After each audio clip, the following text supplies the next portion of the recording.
Buenos días, en este vídeo vamos a analizar el examen de junio de 2015, en concreto la extraña opción A. Y digo extraña porque habréis visto que tiene dos ejercicios aparentemente de óptica, que os harán preguntaros, ¿qué ha pasado este año? ¿El que el armonizador era un físico óptico o cómo es esto? Supongo que ya habéis intentado realizar los ejercicios y estáis aquí solo para comprobar si los tenéis bien o no. Vamos primero a ver los ejercicios. Me voy a centrar en los ejercicios 1 y 4, que ya son la mitad de los puntos del examen. En el ejercicio 1, primero nos hablan de la reflexión total de una onda y cuándo ocurre y cuándo es el ángulo límite, como pregunta de teoría. Y luego nos hablan de una onda sonora que se propaga, incide en una superficie, que es una interfaz entre dos superficies, y nos piden cuál es el ángulo de incidencia que se produzca la reflexión total, es decir, el ángulo límite. La parte C nos hablan de longitudes de onda dada una frecuencia. Si lo miramos un poco por encima, nos pueden entrar dudas, ¿no? Porque nos habla de reflexión total, nos habla de ángulo límite, también nos habla de longitudes de onda. Entonces, ¿qué tenemos aquí? Un problema de ondas, un problema de óptica física. Luego, si vemos el ejercicio 4, vemos que tenemos el típico objeto que se sitúa delante de una lente convergente. Primero, en el apartado A, es una pregunta un poco de teoría, explicar la posición de un objeto respecto a una lente delgada convergente para obtener una imagen virtual y derecha con trazado de rayos. Y luego el problema B es ya directamente una pregunta estilo problema normal. Se sitúa un objeto con una altura, en un lugar, y queremos saber cómo es la imagen, tamaño y posición, ¿no? Y tipo. Vamos a resolverlo y vamos a quitarnos la incógnita de qué ha pasado en este examen. Voy a empezar por el que seguramente os resulte más fácil, por lo que es lo que estamos viendo ahora mismo, que es el ejercicio 4, el que es de óptica geométrica de toda la vida. Vamos con él. Por el apartado A es muy sencillo. Dice, ¿cuál tiene que ser la posición de una lente delgada convergente para obtener una imagen virtual y derecha? Justifíquelo gráficamente, solo gráficamente. Bueno, en nuestra cabeza, siempre que pensemos en lentes y en espejos, tiene que venirnos, cuando practicábamos con ellos, cómo se formaban las imágenes. Una lente delgada convergente no deja de ser como una lupa, y cuando miramos por ellas vimos que si la tenemos cerca se forman imágenes derechas y que cuando lo tenemos lejos el objeto se forman imágenes invertidas. ¿Cuál es ese punto de cambio? El foco, que es donde no se forma imagen. Entonces nos acordamos que las imágenes derechas se forman entre el foco y el centro óptico. Además de derechas, se forman virtuales porque van hacia atrás con las proyecciones. Claro, eso está muy bien, que lo recordemos, pero tenemos que justificarlo. Para ello, lo mejor sería coger una lente delgada convergente, poner el foco y dibujar la imagen que se forma a la izquierda del foco y la imagen que se forma entre el foco y el centro óptico de la lente. Viendo que en el caso de la derecha, y lo escribimos, en el caso de que esté entre el foco y el centro óptico, es cuando se forma una imagen virtual y derecha. Es adecuado hacer las dos justificaciones, porque así vemos que aquí se forma y vemos que en el otro no se forma. Con solo dos trazados de rayos que se pueden hacer rápido, lo justificáis perfectamente. También tendríais que escribirlo un poquito. Vamos con el apartado B, que es un ejercicio de los cuales ya hemos hecho unos cuantos. Tenemos un objeto igual a un centímetro de una sitúa a 8 centímetros delante. Es decir, convenio de signos DIN, la S es menos 8 centímetros. Una lente convergente de 10 centímetros de distancia focal. Como es convergente, los rayos convergen, el foco imagen está a la derecha, 10 centímetros positivo. Vamos a determinarlo todo sobre esta imagen que se forma. No me extiendo mucho porque es lo mismo. Ponemos la ecuación de la lente delgada, despejamos uno entre S' y despejamos S', ya sabéis cómo, con las inversas, y nos sale que S' es menos 40 centímetros. Aquí sí que me gustaría pararnos un poco y reflexionar. ¿Tiene sentido que salga a menos 40 centímetros? ¿Qué implica eso? Pues implica que sale detrás del objeto y bastante alejado. Hombre, hemos puesto un objeto entre el foco y la lente. Si volvemos a la diapositiva de antes, vemos que en estos casos, como ya hemos demostrado, sale la imagen atrás. Por lo tanto, sí, tiene mucho sentido que S' sea menos 40 centímetros.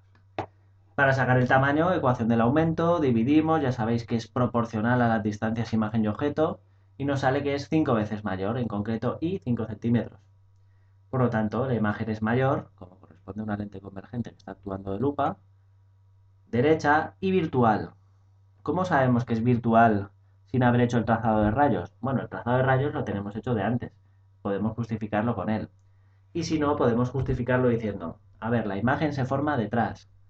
Teniendo en cuenta que es una lente y que no hay reflexiones, tiene que ser virtual para poder ser la imagen, estar la imagen detrás. Si no, no tendría sentido.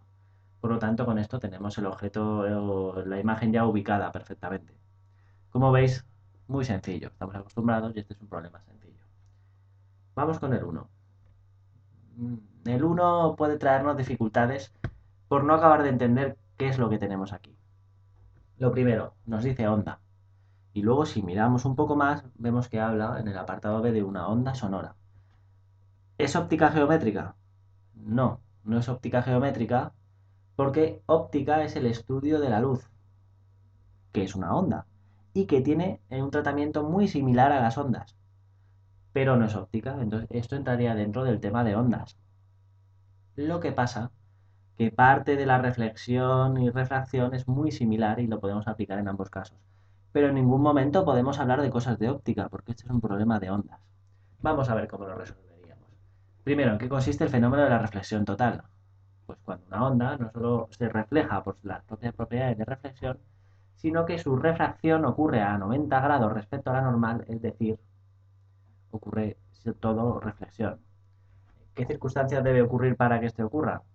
Lo que tiene que ocurrir es que tenemos que pasar de un medio en el que la onda va más lento a un medio donde la onda va más rápido.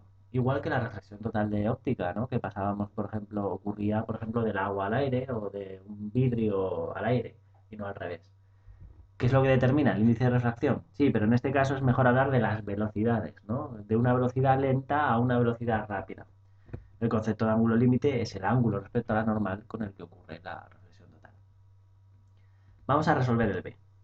Una onda sonora se propaga por el aire e incide sobre la superficie plana del vidrio.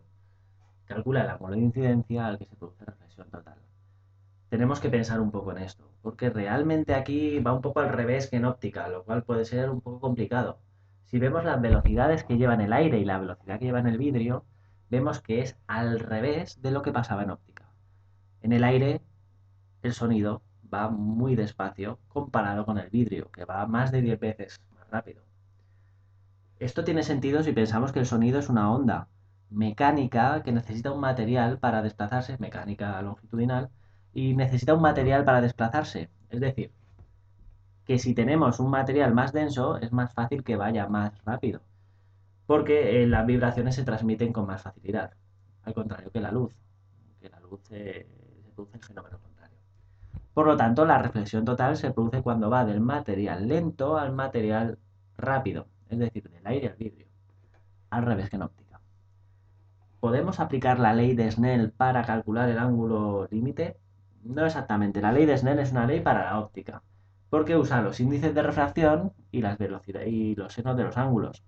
Y aquí no podemos hablar como tal de índice de refracción igualmente, porque no es la velocidad de la luz en el vacío, entre la velocidad de la luz en el medio, no se puede hablar así. Pero sí que podemos analizarlo para sacar lo que tenemos que aplicar. Sabemos que la n, el índice de refracción, es la velocidad de la luz en el vacío entre la velocidad en ese medio.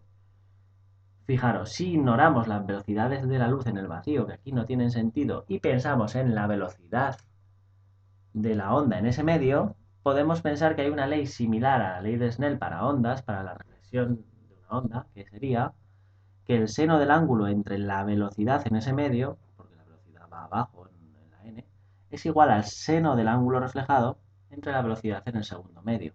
Es decir, que se podría escribir la ecuación así, que es similar a la ley de Snell, pero no es la ley de Snell. Seno de ángulo incidente entre seno de ángulo reflejado es velocidad en el medio 1 entre velocidad en el medio 2. Pero la podemos obtener de aquí. Una vez que tenemos esta ecuación, solamente tenemos que despejar el ángulo incidente, alfa sub i. Obviamente el ángulo reflejado será 90 grados porque es una reflexión total. Por lo tanto, alfa sub i es igual a arcoseno de velocidad en el medio que va lento, 340, entre la velocidad en el medio que va rápido, 5770. Si hubierais intentado aplicar la ley de Snell, os habría salido lo mismo, pero estaríais cometiendo errores teóricos con esto. El ángulo incidente es 3, el ángulo límite, el ángulo incidente es 3,37 grados. Sale muy pequeño porque el cambio de velocidades es muy grande. En ningún momento cuando hacíamos problemas así similares en óptica había semejante cambio de velocidades. Por eso sale un ángulo límite que es un poco diferente a lo que esperábamos. Reflexionar un poco sobre esta parte del problema y si tenéis dudas me preguntáis. Vamos a ver el apartado C. Calcula la longitud de onda en el aire, en el vidrio, con un sonido de 1000 hercios de frecuencia. Acordaros que hercio es segundo a la menos uno o 1 partido por segundo. Aquí ya no hay dudas. Es una onda y la velocidad de propagación de una onda se relaciona con la longitud de onda y con la frecuencia con lambda por f. Acordaros, lambda es el tamaño de los pasos que da y f es el número de pasos que da esa onda por segundo. Eso hace lo rápido que anda la velocidad. Metros por 1 partido por segundo, metro segundo. Despejamos lambda del aire, es velocidad entre frecuencia, 340 entre 1000, 0,34 metros. Unidades metro segundo entre 1 segundo sale metros. Para calcular la longitud de onda en el vidrio, pues lo mismo con el vidrio. Eso ya os lo dejo para vosotros. Con esto terminamos. Un saludo.